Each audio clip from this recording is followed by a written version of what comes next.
నమస్తే అండి. Welcome back to our Karuna's tasty foods channel.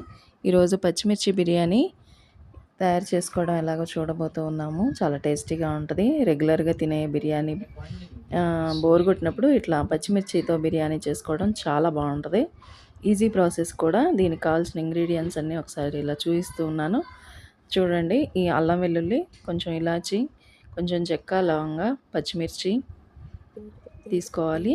ఇది హాఫ్ కేజీ చికెన్‌కి కావాల్సిన ఇంగ్రీడియెంట్స్. అయితే ఇవి పీసెస్ కొంచెం పెద్దగా కట్ చేసుకోవాలి. హాఫ్ కేజీ పైనే ఉంటది చికెను. ఇప్పుడు మొత్తం అవి పేస్ట్ చేసేసుకున్న తర్వాత ఇంగ్రీడియెంట్స్ అన్నీ ఈ చికెన్‌లో ఇలా యాడ్ చేసేసుకోవాలి. కొంచెం పసుపు, కొంచెం సాల్ట్ యాడ్ చేయాలి. ఇవన్నీ యాడ్ చేశాక కొంచెం ఆయిల్ కూడా యాడ్ చేసుకోవచ్చు. ఇప్పుడు ఆయిల్ తర్వాత కనీసం ఒక పావు కిలో పైన అంటే పెరుగు, ఫ్రెష్ పెరుగు వేసుకోవాలి. ఈ పెరుగు వేసుకొని బాగా మసాజ్ చేయాలి. మొత్తం ఉప్పు పట్టేలా చూసుకోవాలి.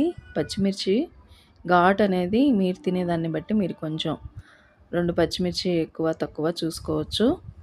మేమైతే చాలా తక్కువ తీసుకున్నాము ఇంగ్రీడియెంట్స్. ఇంకా ఎక్కువగా పచ్చిమిర్చి కావాలి అనుకుంటే కొంచెం యాడ్ చేసుకోవచ్చు అనమాట. ఇలా 30 మినిట్స్ మ్యారినేట్ చేసి పెట్టుకున్నాక గిన్నెలో మనం ఆయిల్ వేసుకోవాలి. ఆయిల్‌కి తగ్గట్టుగా షాజీరా, అలాగే స్టార్ అనాస పువ్వు అంటారు కదా, అది, బిర్యానీ ఆకు, అలాగే ఆనియన్స్, ఒక పచ్చిమిర్చి కాడ ఒకటి వేసాను. ఇవి ఎర్రగా వేగిన తర్వాత మనం కొత్తిమీర, పుదీనా చెరొక కప్పు అనమాట, 2 కప్పులు అవి కూడా వేసుకొని పచ్చివాసన పోయే వరకు కూడా మనం బాగా ఫ్రై చేసుకోవాలన్నమాట. ఇలా ఫ్రై చేసుకున్న తర్వాత మనం మ్యారినేట్ చేసుకున్న ఈ చికెన్ అంతా కూడా దీనిలోకి యాడ్ చేసి బాగా కలపాలి. కలిపి లో ఫ్లేమ్లో ఒక 5 నిమిషాలు అయితే మాత్రం లో ఫ్లేమ్లో మూత పెట్టేసి బాగా పెరుగంతా కూడా ఆయిల్గా మారేటట్టుగా చూసుకోవాలన్నమాట. అంటే చికెన్ పీస్ కూడా ఉడకాలన్నమాట. ఒక 50% ఉడికే వరకు కూడా మూత పెట్టేసి వదిలేయాలి. ఉప్పు, కారం బాగా పట్టి ఉంటుంది. ఉడికేటప్పుడు కూడా చికెన్ పీస్‌కి కారం, ఉప్పుతో ఉడుకుతుందనమాట. అలా ఉడికిన తర్వాత మనం నానబెట్టుకున్న 2 గ్లాసుల బియ్యాన్ని కూడా మనం యాడ్ చేసుకోవాలి.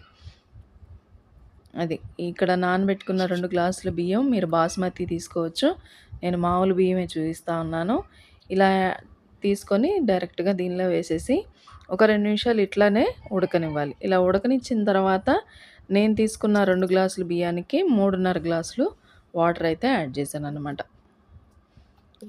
అంటే ఆల్రెడీ పెరుగు ఉంది కాబట్టి దానిలో కొంచెం వాటరీగానే ఉంటది కాబట్టి ఎసరు తగ్గిచ్చేసుకోవాలి. దీనికి సరిపడా ఇప్పుడు ఆ వాటర్ వేసిన తర్వాత సాల్ట్ సరిపోకపోతే సాల్ట్ చెక్ చేసుకొని మనం మూత పెట్టేసుకొని హై ఫ్లేము అలాగే లో ఫ్లేమ్ చూసుకుంటూ కుక్ చేసుకుంటే కనుక బిర్యానీ చక్కగా రెడీ అయిపోయింది. ఇది బాగా కొంచెం స్టవ్ ఆఫ్ చేసిన తర్వాత ఒక 5 నిమిషాలు మూత పెట్టి వదిలేసిన తర్వాత మనం సర్వ్ చేసుకోవటానికి వేరే గిన్నెలోకి ట్రాన్స్ఫర్ చేసుకోవచ్చు అన్నమాట. ఈ విధంగా కుక్ అయిన తర్వాత వేరే గిన్నెలోకి ట్రాన్స్ఫర్ చేసుకుంటే చూసారా సాఫ్ట్‌గా చికెన్ పీసు చక్కగా కుక్ అయిపోయింది. రైస్ కూడా చూసారా ఎంత బాగుందో.